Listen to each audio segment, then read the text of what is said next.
कुछ नेता सत्ता के इतने भूखे होते हैं कि वो किसी भी हद तक जा सकते हैं अपनी कुर्सी बचाने के लिए। इतिहास में इसके ढेर सारे उदाहरण मौजूद हैं दोस्तों।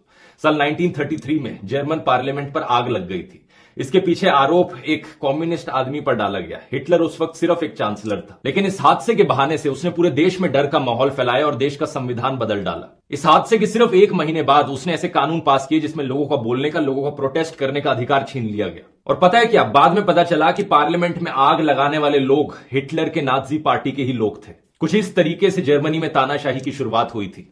ऐसे इंसिडेंट्स को फॉल्स फ्लैग ऑपरेशंस का नाम दिया जाता है और पुतिन ने भी यही किया था। साल 1999 में रशिया में भयानक बॉम्ब ब्लास्ट हुए थे लोगों के घरों में, जहां पर 300 से ज्यादा लोग मारे गए थे। पुतिन उस वक्त नया नया प्राइम मिनिस्टर बना था रशिया का और इस हादसे का आरोप उसने सेपरेटिस्ट लोगों पर डाला।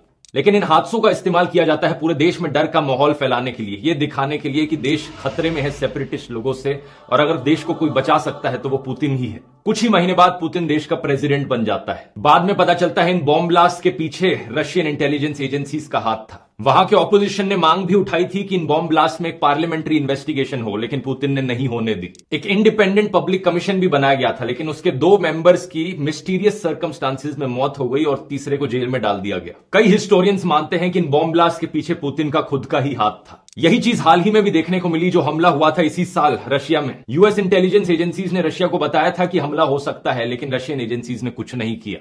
वैसे पुलवामा हमले के बारे में भी हमारे पास इंटेलिजेंस इनपुट मौजूद थी, लेकिन फिर भी सीआरपीएफ के जवानों को एयरलिफ्ट नहीं किया गया। याद है ना सत्यपाल मलिक ने क्या कहा था इसके बारे में? और आज तक ये नहीं पता चल पाया कि वो आरडीएक्स आया कहां से था। आज इलेक्शन का समय चल रहा है दोस्तों, तो मैंने सोचा ये चीजें आपको बता दूं। डर दिखाकर कोई आपके दिमाग की पॉकेट ना मार ले, डर फैलाकर कोई आपका वोट ना छीन ले जाए। सावधान रहिए और इस वीडियो को शेयर कीजिए ताकि सभी देशवासियों को जागरूक किया जा सके।